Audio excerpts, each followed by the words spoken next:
When a Brooklyn teen disappears without a trace, a nightmarish discovery in a subway tunnel turns a missing person report into a homicide investigation. Investigators discover and accuse an alleged serial killer in this episode of Last Seen Alive.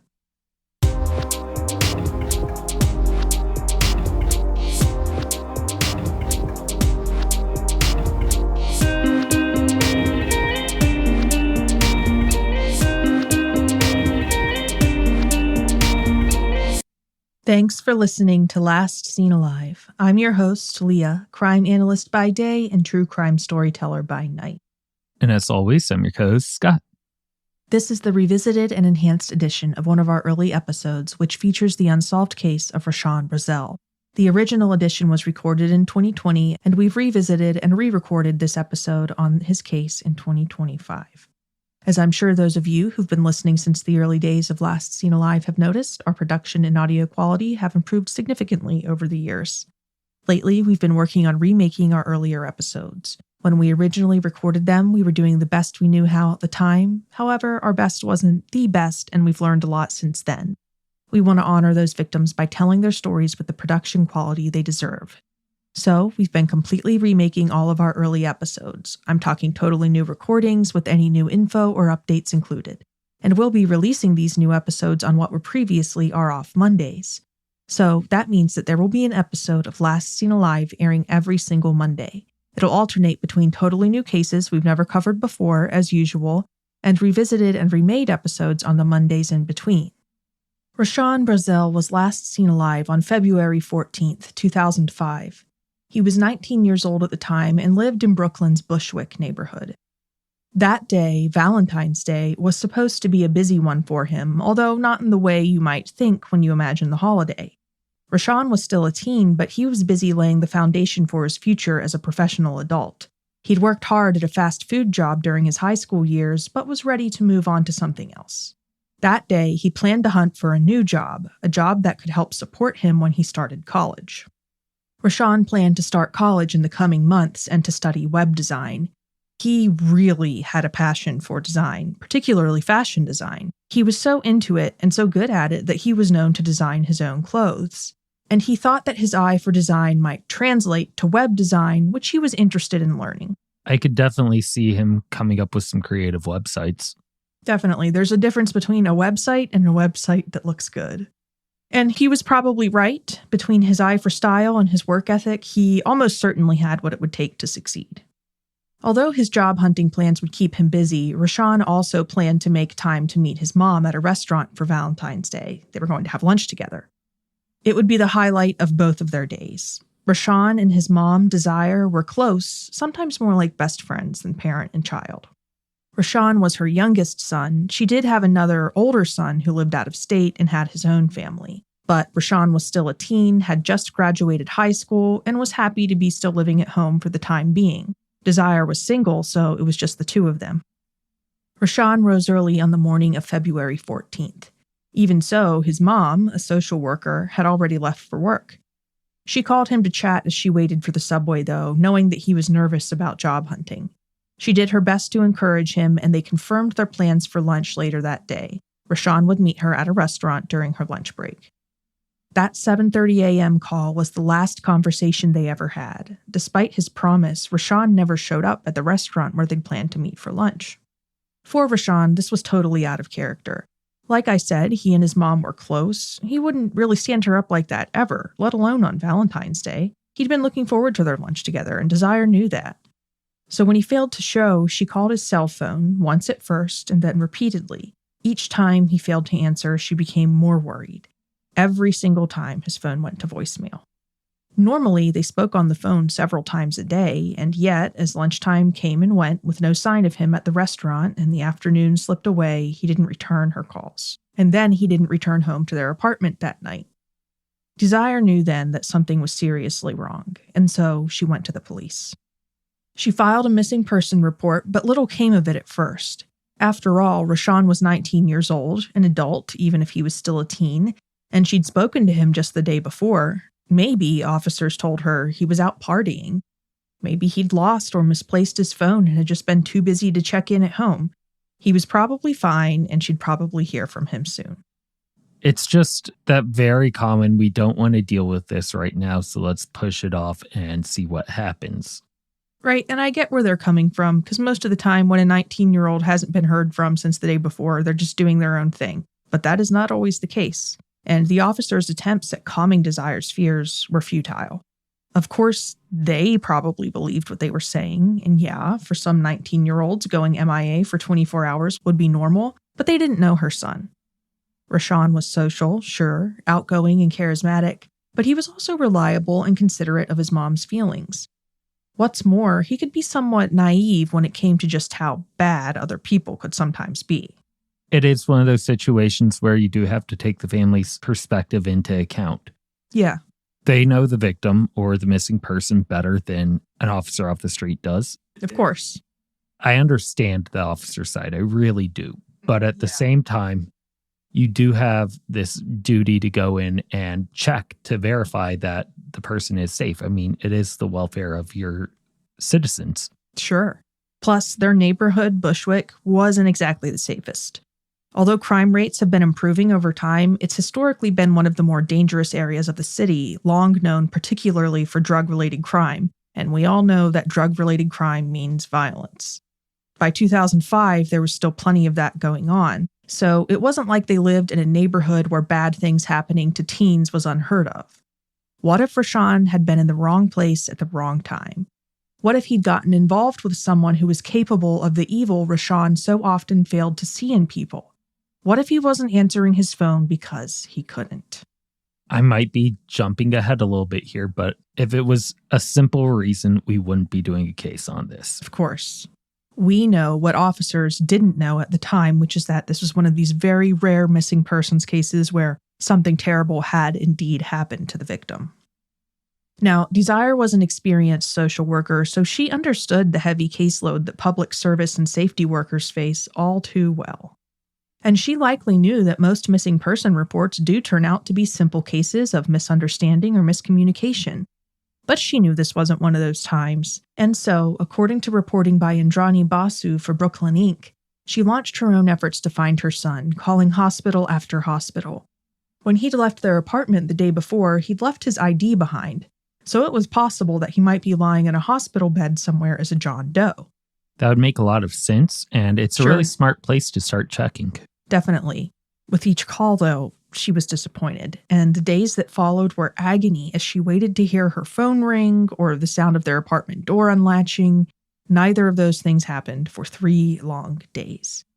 Then, on February 17th, news of Rashawn's whereabouts finally surfaced in the worst possible way. His remains were discovered by city transit employees who stumbled upon a bag that had been abandoned in an A-line subway tunnel. When they found it, there was a human foot protruding from it. That's a horrible experience, and I feel really bad about it because there's no way one can be mentally prepared for that kind of discovery. Right. I mean, first responders, they get that kind of experience far too frequently and become desensitized to it, but city transit workers, that's not their job. They're not getting paid to deal with that. Definitely not. So they called police, who discovered that the bag contained an assortment of human body parts, including part of a torso, an arm, and 2 legs. Law enforcement used DNA and fingerprint analysis to determine who the body parts belonged to and learned that they were the remains of 19-year-old Rashawn, whose mom had reported him missing just days before. There was no question about it. Her parental intuition had been spot on. Something terrible had happened to her child. And the gruesome discoveries weren't over. Just a few days later, another bag was discovered at a recycling center. It contained Rashawn's other arm and a hand. Someone had dismembered his body and thrown it out like garbage. Between those 2 bags, most of his remains were accounted for, but there was one exception: his head. To this day, it remains missing. That's really tragic and heartbreaking. Yeah, for Rashawn's family, not being able to recover all of his remains was salt in the devastating wound that was his murder. His mom told journalist Indrani Basu, quote, "He was here one day and gone the next, and the fact that I didn't get all of him back, I couldn't say goodbye to him the proper way," end quote. And, quote, "they never found his face," end quote. Meanwhile, NYPD investigators had done a rapid 180 when it came to the handling of his case. He wasn't just a teen who hadn't checked in with his mom anymore. He was an obvious victim of a particularly heinous homicide. His body had been dismembered with what Brooklyn homicide detective Richard Amato described as precision when speaking to Pix 11 News. This proved, he claimed, that the offender had clearly had some knowledge of human anatomy. That seems like a really weird way to put it. Yeah, we've spoken about that before. It seems like investigators always say that when someone is dismembered, but I'm skeptical because as gruesome and unimaginable, of an act that it is, if someone was really determined and they could stomach the task, I feel like there would be no stopping them with the proper tools. I think you led on with a really good point right there, which is the proper tools. Mm-hmm. I think having the right tools is more important than a basic understanding of human anatomy when it comes to this kind of act. I agree. As for who that offender might have been, well, investigators got their first lead early on in the investigation when they interviewed Rashawn's neighbors. They reported that on the morning of February 14th, not long after Rashawn had last spoken to his mom on the phone, an unidentified man had appeared on the doorstep of Rashawn's apartment and had rang the doorbell. Okay. Rashawn had answered the door, and the two of them had then departed together on foot. Witnesses saw them walk as far away as a nearby subway station, and then that was it. He was out of sight. Who that man was or where they went from there was unknown. The neighbors didn't recognize him, apparently. Around the city, and particularly in Bushwick, Rashawn's murder was big news, as one would expect. Posters were plastered around the neighborhood promising a cash reward for information, but that information never came. Locals were left to speculate, to wonder why someone would commit such a gruesome crime. As the public stumbled in the shadows cast by looming questions, they wondered, could the murder have been motivated by some sort of extreme bias or bigotry? Could someone have targeted Rashawn because he'd been gay or black? We've covered a lot of cases on this podcast. I could definitely see that happening. Right. I mean, hate crimes do happen, unfortunately. Rashawn had always been kind, likable, even generous. He'd had a habit of taking food out of his fridge to give to neighbors who didn't have any in their own. So, as far as those who knew him were concerned, it was really hard to imagine anyone hating him for his personality or his actions. He was a nice kid. However, no evidence surfaced, at least not at first, to indicate that Rashawn had been targeted because of his sexual orientation or his race or anything like that. Investigators struggled to identify why Rashawn had been targeted in the first place and why his killer had chosen to dismember his body. Usually, when a killer dismembers a victim's body, they do so as part of an attempt to hide the evidence of their crime. Dismembered remains can be more easily removed, transported, and concealed than a whole intact body. In such cases, the dismemberment is an act of brutal practicality that the killer undertakes primarily or exclusively in an effort to cover their tracks. Yeah, that's kind of where my mind was going. You found part of his body in a recycling center. Right. It shows that there was at least some small effort taken to separate him. Right. And the dismemberment makes gruesome, obvious sense in an urban setting like Brooklyn. After all, inner-city murderers don't have the option to just sneak out to a desolate forest or field or to bury their victims by moonlight. If they're going to transport their victims' remains, they likely have to do so in plain sight of other people without those witnesses having any idea what they're actually seeing. So they might perceive corpse dismemberment as their only practical choice. But this case is different because that doesn't seem to have been Rashawn's killer's motivation. His killer literally left a bag of his remains sitting in a subway tunnel with a foot sticking out. So Rashawn's killer could have hidden the remains somewhere else, in a dumpster, for example, where they would have been unlikely to be discovered. But instead, they abandoned them more or less in plain sight.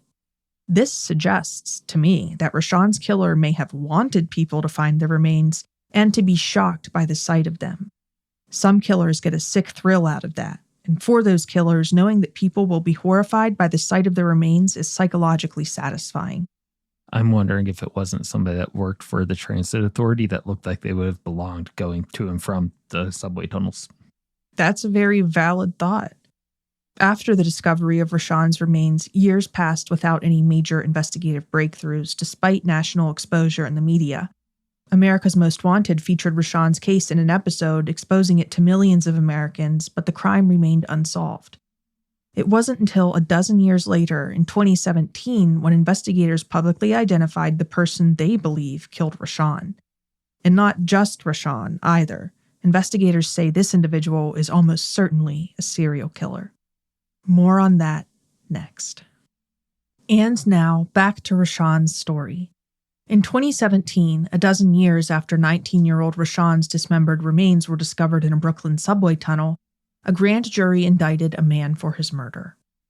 So they got an indictment for it, which meant that the officers would have had to have significant evidence to convince them that they could likely succeed if they took this to trial. You would certainly think. Now, that man's name was Kwahuru Govan, and he was 38 years old when he was indicted, which would have made him about 26 at the time of Rashawn's murder. Govan had first become known to New York police as a teen.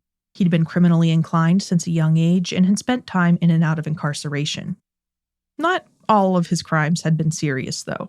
On a decidedly undire note, according to the New York Times, he was also once charged with carrying an illegal ninja star on his person. Mall ninjas all over the place. Right. Well, apparently, maybe you can't buy them at malls in New York because apparently it's a crime to carry one around. It feels like somebody that wanted to be really edgy and have a ninja star on them. It definitely does. Now, as silly as the ninja star charge may seem, it's clear that Govan broke the law time and time again, and some of his crimes were very serious. Eventually, he decided to head south, relocating to Florida. There, he committed armed robbery, pulling a gun on a deli clerk. He was convicted and spent 3 years in a Florida prison. While he was serving time in the Sunshine State, investigators discovered that he'd committed much, much worse crimes back in New York. Okay. This significant discovery was made by accident. Here's what happened. Detectives had recently charged another man with the murder of a Brooklyn girl, and they suspected that he'd killed more than once. So they set about testing the DNA found under the fingernails of other young female Brooklyn homicide victims whose murders had yet to be solved. One of those murder victims was 17-year-old Sharabia Thomas, who'd gone missing on her way to school one day in 2004. When the DNA evidence collected from beneath her fingernails was tested, investigators received an unexpected hit. The DNA under her nails did not belong to the killer police had been expecting to possibly find a tie to. Rather, it belonged to Govan. Okay. Govan's DNA had been added to the CODIS database after he'd been arrested on that Florida robbery charge. Now, Sharabia's body had been found in 2004, just a year before Rashawn's murder. Like Rashawn's, her body had been found in pieces. Her dismembered remains, which had been left on the side of the street stuffed into laundry bags, had shown evidence of strangulation and blunt force head trauma. Because of the DNA evidence, New York detectives traveled to Florida to interview Govan. Ultimately, he was charged with Sharabia's murder and extradited to New York. At some point after Govan was charged with her murder, investigators realized that Govan had lived directly across the street from Rashawn at the time of his murder. And by the way, Sharabia had lived just 2 blocks away, so they knew that Govan liked to strike close to home, as many killers do. Mm-hmm. What's more, the circumstances under which Sharabia and Rashawn's remains had been located sounded very similar to investigators. In both cases, the victims' dismembered remains had been left in bags in public areas where they were pretty much guaranteed to be discovered. Okay. Realizing that Govan was very possibly responsible for Rashawn's death as well, investigators began working to locate concrete evidence demonstrating such, and eventually they succeeded. According to the New York Times, investigators were able to associate Govan with a specific bag that had been found in the subway station with his remains. That bag had had Rashawn's blood on it and was remarkably similar to a bag that Govan's then-wife had used for her work at the time. Now, investigators considered this bag a key piece of evidence in their case against Govan in relation to Rashawn's murder. According to journalist Duncan Osborne, the bag was, quote, significant because Govan's ex-wife is expected to testify that she owned the bag at some point prior to Brazell's death and that she gave it to her husband, end quote. As for Govan's potential motivation for allegedly murdering Rashawn, according to reporting by Mary Murphy for Pix 11 News, investigators also, quote, received information that Govan considered Rashawn's homosexuality an abomination, end quote. Okay, so that goes along with our theory that it was based off of his sexual orientation. Right. People had been wondering about that because they really couldn't think of any other reason that somebody would kill him. And it does seem as if his killer, if Govan is the killer, which looks pretty likely, he was probably motivated by that hatred. Predictably, Gavon denied any involvement in Rashawn's murder or even knowing him at all, which was a total lie. A neighbor told the New York Times that Rashawn had definitely been to Gavon's house before, and other news sources state that Rashawn had known his older neighbor Gavon since childhood. As for an alibi, Gavon told investigators that he couldn't possibly have killed Rashawn because at the time of his murder, he'd been in St. Louis, Missouri attending a truck driving school. However, according to Gay City News, Senior Assistant District Attorney Layla Rosini has stated that although Gavon did enroll in a St. Louis driving school, he'd never finished the training. Exactly how much time he spent at the school in St. Louis seems to be unknown thanks to missing records from the driving school. Investigators hadn't identified Gavon as a suspect in Rashawn's case until a dozen years after his murder, and by that time, the driving school had disposed of many records from 2005. They, of course, had no reason to believe that they might be needed in relation to a homicide investigation many years later. During the course of their investigation, investigators caught Gavon in his lie about not knowing Rashawn when they discovered that he'd attended Rashawn's funeral and had even signed the guest book. Why, investigators asked him, would he have done so if he had never even met Rashawn? That's so bizarre. Needless to say, investigators didn't buy Gavon's story about Rashawn being a stranger to him. Gavon also insisted that he hadn't known Sharabia and claimed that he'd been framed for her murder. However, the physical evidence clearly demonstrated otherwise. Sharabia had fought back against her killer, and because of that, investigators were able to identify him beyond a shadow of a doubt. Ultimately, in September of 2018, Gavon was convicted of murder in the second degree and kidnapping in the first degree in relation to Sharabia's murder. He received the maximum sentence of 25 years to life in prison. Okay. Sharabia's sisters publicly stated that they were satisfied with the outcome, but there were potentially still other families waiting. Families of other potential victims of Gavon's. Families like Rashawn's. Gavon was also charged with second-degree murder in relation to Rashawn's death. Actually, he was thusly charged in 2017 before Sharabia's trial was even over. Gavon took the accusation really poorly. And by that, I mean that he threw a kicking, screaming tantrum in the courtroom. During this outburst, he kicked violently and shouted that he was being framed. He also shouted some stuff about the then president and how he wouldn't let the judge get away with having him charged. Weird behavior all around. But then, Gavon was a weird guy. According to the New York Times, Gavon's neighbors claimed that Gavon used to enjoy draping a large pet snake over his shoulders and then stepping outside, shirtless with the snake, to strike a pose for the neighborhood at large. Reportedly, he also liked to wear novelty snake-eye contact lenses while doing this. And when the whole snake man thing failed to intimidate sufficiently, he was reportedly known to resort to brandishing firearms at his neighbors. Yeah, I can really see why his neighborhood would be a safer place without him there. Yeah, his tactics worked. A lot of people in the neighborhood were intimidated. And Scott, this extreme attention-seeking behavior, as ridiculous as it is, stands out to me as exactly the sort of thing Rashawn's killer might do.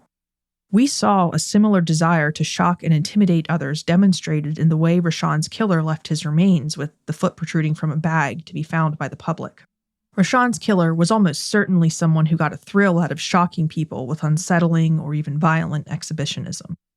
As we just discussed, Gavon was convicted of Sharabia's murder in 2018.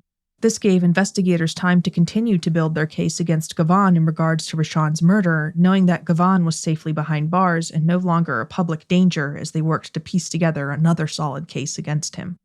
And when we originally recorded our episode on this case back in early 2020, that's where we had to leave off. Yeah, I'm surprised that we haven't hit any updates yet. Well, at the time of that original recording, Gavon's next court date was set for March of 2020. A lot has happened in the years since then, but unfortunately, Rashawn's family never received the closure they were expecting. In 2023, after years of waiting for some sort of closure, Rashawn's mom, Desire, received shocking news. Prosecutors were dropping the charges against Gavon. Did they give an explanation as to why? Well, here's the statement a spokesperson for the Brooklyn District Attorney's Office provided regarding the decision, according to Pix 11 News. Quote, "Following a thorough investigation of the case and the alibi presented by the defendant, our office determined that in the interest of justice and due to the passage of time, we cannot disprove the defendant's alibi beyond a reasonable doubt. Our prosecutors and victim services counselors repeatedly met with the mother of the victim to explain our inability to move forward and to offer our support. Our hearts go out to Rashawn Brazell's family and friends who have been searching for answers since he was killed." End quote. It looks like the lost records really could have brought this case home. Had they existed. So basically they're saying they can't prove that he wasn't in St. Louis, like he said. Reporting by Pix 11 News also includes a notable detail that the statement doesn't address, which is the fact that a key piece of evidence related to Rashawn's case was destroyed. The key piece of evidence was that bag bearing Rashawn's blood, the one that had possibly once belonged to Gavon's ex-wife. That bag was destroyed during Superstorm Sandy, I assume by water damage. But here's the thing. Superstorm Sandy occurred in 2012, years before Gavon had even been charged with Rashawn's murder in the first place. A grand jury hadn't considered that an insurmountable obstacle to successful prosecution when they'd indicted Gavon on charges related to Rashawn's murder. That seems like a really odd thing to pin this on. Right, and also at that time, prosecutors knew that they didn't have those records from the driving school. So it really just seems like at some point, prosecutors just lost enthusiasm for prosecuting Gavon again. It does feel kind of like they already have him for 25 to life on this case. Let's move on. This was a real emotional roller coaster for Rashawn's mom because she had been told that they were going to prosecute these charges, and then they just did a 180. Yeah, and I mean, you convinced a grand jury that you had probable cause to arrest him and charge him, and that it looked like he would have to come up with a pretty substantial defense to this in order to not be found guilty of this crime. Yeah, Rashawn's mom was crushed by this decision, and the since-retired detective who'd arrested Gavon after working really hard on the case was furious. Desire told Pix 11 News that she felt that prosecutors expected her to be satisfied with the fact that Gavon was imprisoned even if he never went to trial for her son's murder. But she wasn't. The charges being dropped really devastated her, especially after those years of waiting for and expecting to finally receive closure. Her son's case remains technically unsolved despite the evidence we've discussed in this episode. At the time of this recording, Gavon is imprisoned at the 5 Points Correction Facility in Romulus, New York. He's not expected to ever be released from custody, and the world is almost certainly a safer place for that. However, investigators suspect that his prior homicidal activity may have extended far beyond Sharabia and Rashawn's tragic deaths. Police believe that Gavon may have taken more victims' lives and are actively making an effort to associate him with any other murders he may have committed. They're looking not just at unsolved homicides in New York, but in other places Gavon has lived, including Florida and California.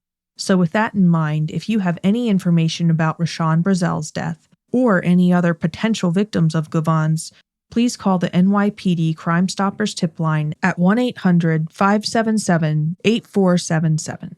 Or if you prefer, you can submit a tip online at crimestoppers.nypdonline.org. Either way, your tip can remain anonymous. That's all for this episode of Last Seen Alive. Thanks for listening. Make sure to check out our website, lastseenalivepodcast.com, for photos from the story and links to the sources we used to write it. While you're at it, follow us on Instagram and Twitter at LSA Podcast. Episodes of Last Seen Alive air every Monday. See you then. If you think bringing unsolved cases like Rashawn's to the public's attention is important, please take a moment to rate or review Last Seen Alive and tell your friends to check us out too. We'd really appreciate it. Also, don't forget to check out our merch store where you can get an LSA t-shirt or hoodie. We donate 50% of the proceeds from every sale to the DNA Doe Project.